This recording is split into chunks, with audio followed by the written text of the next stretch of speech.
તેમ છતાં પણ તાલાળા વિધાનસભામાંથી મને 10 થી 11,000ની લીડ બંને વખત મળી.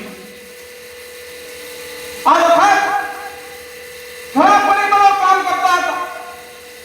ઘણા લોકો એવું વિચારતા હતા કે કંઈ પણ થશે, જૂનાગઢ લોકસભાની સીટ ભારતીય જનતા પાર્ટી હારી જશે. કારણ કે જ્ઞાતિઓના સમીકરણો 10 વર્ષમાં જે ન થયેલા કામો, જે મેં નથી કર્યા એ કામો પણ મારા ખાતે ચડાવી અને વાતાવરણ ઊભું થયું અને એ વાતાવરણના આધારે આ જૂનાગઢ લોકસભા જવાની છે એવું વાતાવરણ ઊભું કર્યું. અને 4 જૂનના દિવસે મોટા ભાગના લોકો એવું માનતા હતા કે આજે જૂનાગઢ લોકસભા ભારતીય જનતા પાર્ટી હારી જશે એવા સમાચાર હતા. પણ મને વિશ્વાસ હતો કે 10 વર્ષમાં જૂનાગઢ અને ગીર સોમનાથની જનતાને ક્યારેય પણ મેં અંતરાત્માથી જો મેં અન્યાય કર્યો હોય તો ભગવાન સોમનાથ અને મા ભવાની મને ક્યારેય માફ નહીં કરે અને એનું પરિણામ ભોગવવા માટે હું તૈયાર છું. અને આજે પણ આ માધવરાય ભગવાનના સાનિધ્યમાં કહું છું કે ક્યારે પણ કોઈ જ્ઞાતિ જાતિના વાળામાં આવ્યા વગર ભારતીય જનતા પાર્ટીને ફાયદો કેમ થાય, ભારતીય જનતા પાર્ટીનો મત કેમ વધે, એ જ મારા નિષ્ઠાથી મેં પ્રયત્ન કર્યા છે. અને અહીંયા ભગાભાઈ બારીકને એટલા માટે મારે અભિનંદન આપવા છે કે આહિર સમાજના ઉમેદવાર હતા. મારો સ્વભાવ નથી ક્યારેય કે હું કોઈ પણ ચૂંટણી લડું કે મારા વિરોધીઓનું પણ નામ ક્યારેય લેતો નથી. કારણ કે મારી પ્રજાને મારી વાત કરવાનો મારો સ્વભાવ છે, બીજાની વાત હું ક્યારેય કરતો નથી. અને એ માટે થઈને મારે ભગાભાઈ અને આહિર સમાજના આગેવાનોને અભિનંદન આપવા છે.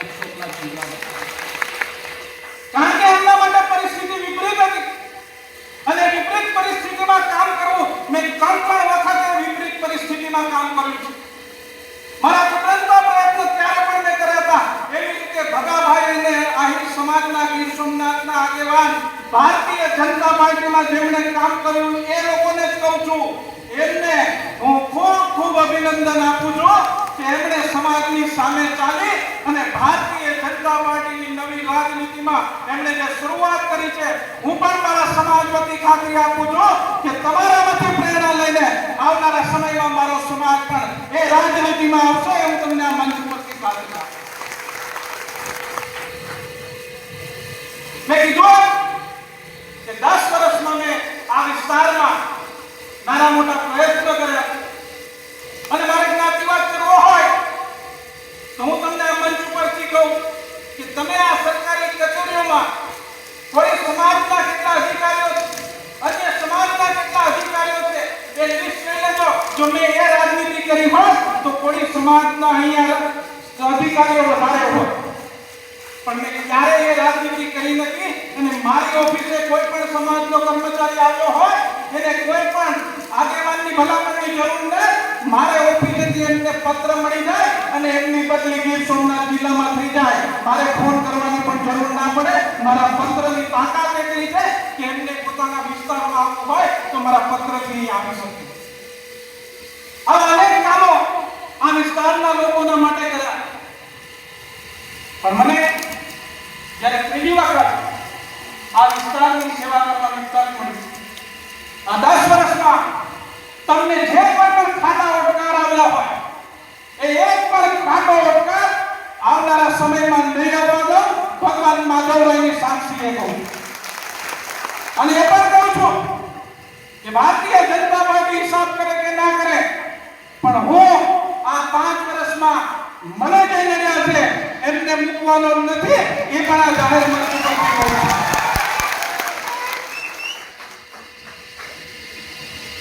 આ 5 વર્ષ આ ગીર સોમનાથ જિલ્લાની રાજનીતિમાં આવનારા સમયમાં આપણે સૌએ સાથે મળી અને ભારતીય જનતા પાર્ટીનો કાર્યકર્તા કે જેમણે 45 ડિગ્રી તાપમાં અનેક સમીકરણોની વચ્ચે અને લોકોની વચ્ચે જાય, પોતાના સમાજની સામે પણ જાય અને જેમણે મારા માટે કામ કર્યું છે એ તમામ કાર્યકર્તાઓનો ફરી એક વખત હાથ જોડી અને હું આપ સૌનો આભાર માનું છું.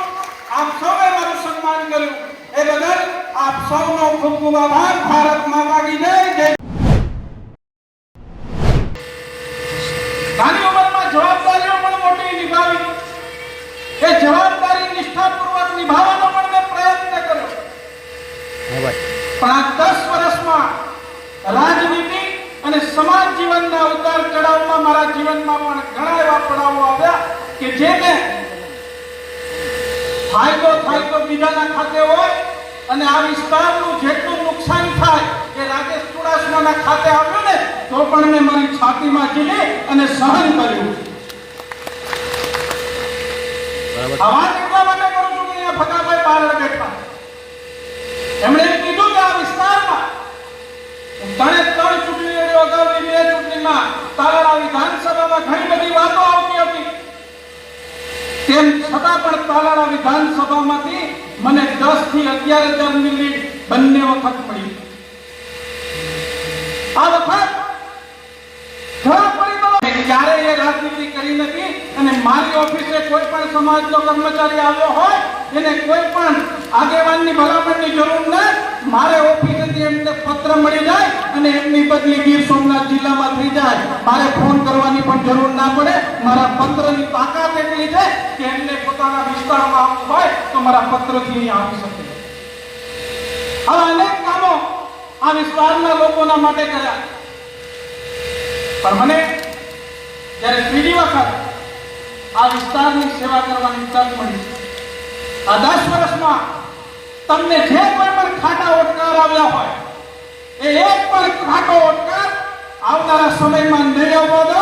ભગવાન માધવરાયની સાક્ષીએ કહું અને એ પણ કહું છું કે ભારતીય જનતા પાર્ટી હિસાબ કરે કે ના કરે પણ હું આ 5 વર્ષમાં મને જે નડ્યા છે એમને મૂકવાનો નથી.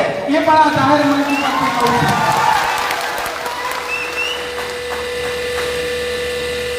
આ 5 વર્ષ આ ગીર સોમનાથ જિલ્લાની રાજનીતિમાં આવનારા સમયમાં આપણે સૌએ સાથે મળી અને ભારતીય જનતા પાર્ટીનો કાર્યકર્તા કે જેમણે 45 ડિગ્રી તાપમાં અનેક સમીકરણોની વચ્ચે અને લોકોની વચ્ચે જાય, પોતાના સમાજની સામે પણ જાય અને જેમણે મારા માટે કામ કર્યું છે એ તમામ કાર્યકર્તાઓનો ફરી એક વખત અને હું આપ સૌનો આભાર માનું છું. આપ સૌએ મારું સન્માન કર્યું એ બદલ આપ સૌનો ખૂબ ખૂબ આભાર. ભારત માતા કી જય. જય જય ગરવી ગુજરાત. પુંજાભાઈ, ગઈકાલે આપણે પસનાવાડા ખાતે સાંસદના વિવાદાસ્પદ નિવેદન વિશે આપે નિવેદન આપ્યું હતું, શું છે? ગઈકાલે અમારે લોકસભાની ચૂંટણી પૂર્ણ થઈ ગયા પછી અમારે જે ઉમેદવાર જે હીરાભાઈ જોટવા હતા એ મતદારોનો અને આગેવાન કાર્યકર્તાઓનો આભાર માનવા માટેના કાર્યક્રમ ગઈકાલે રાખવામાં આવ્યો હતો. સવારે 10 વાગે તાલાળા ખાતે રાખવામાં આવેલો અને ત્યારબાદ સાંજના 4 વાગે પસનાવાડા ખાતે રાખવામાં આવેલો. ઘણા બધા એ વિસ્તારના લોકોને આગેવાનો દ્વારા મને પણ કહેવામાં આવેલું કે પૂંજાભાઈ, પ્રાચી ખાતે બીજેપીનો જે કાર્યક્રમ હતો ત્યારે ત્યાં બીજેપીના કાર્યક્રમમાં સાંસદ દ્વારા જાહેરની અંદર મને જે નડ્યા છે એ લોકોને હું આવનારા 5 વર્ષમાં હું એને છોડીશ નહીં અને એનો હિસાબ હું કરીશ. ભાજપ રાખે કે ન રાખે પણ હું એનો હિસાબ કરવાનો છું. આવા શબ્દ પ્રયોગો એક જનપ્રતિનિધિને પોતાના સ્વમુખે ન શોભે એ પ્રકારનું જાહેરમાં એમણે નિવેદન કરેલું. તો સ્વાભાવિક રીતે જાહેરમાં આ પ્રકારે કોઈ પદાધિકારી નિવેદન આપે એ દુઃખદ બાબત છે. પણ ભાજપની આ કાર્ય પદ્ધતિ રહી છે નીચેથી ઉપર સુધી આ જ પ્રકારે બોલવાની, ધમકીઓ આપવાની અને એમાં કોંગ્રેસના કાર્યકર્તાઓને એવું ક્યાંક ફીલ થતું હતું કે ભાઈ આ લોકો કોંગ્રેસને પણ ક્યાંક ટાર્ગેટ કરવાનું કદાચ માની લો કે હોય અથવા આ વિસ્તારમાં ભવિષ્યમાં કરે તો શું. એ સંદર્ભે મેં ગઈકાલે પસનાવાડાના આભાર વિધિ કાર્યક્રમની અંદર મેં ત્યાં જાહેરમાં પણ કીધેલું કે બીજેપીના આગેવાનોએ આ પ્રકારના નિવેદનો કરવા જોઈએ નહીં.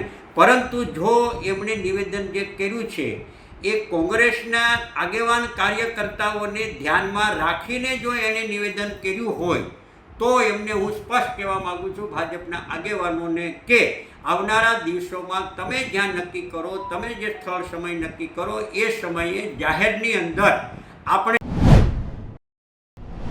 હિસાબ કરવા માટે હું તૈયાર છું અને હું આવવા તૈયાર છું. મેં બહુ સ્પષ્ટ કીધું છે કે ભાજપના આગેવાન એટલે સંસદ સભ્ય દ્વારા જે કહેવામાં આવ્યું છે એ કોંગ્રેસના કાર્યકર્તા કે આગેવાનોને ધ્યાનમાં રાખીને જો હિસાબ કરવાની વાત કરી હોય તો હું જ્યાં હિસાબ માટે મળવું હોય તો હિસાબ કરવા માટે અમે તૈયાર છીએ. પગથી માથા સુધી હિસાબ કરવો હોય તો એ ભાજપના આગેવાનોને મેં કીધું છે.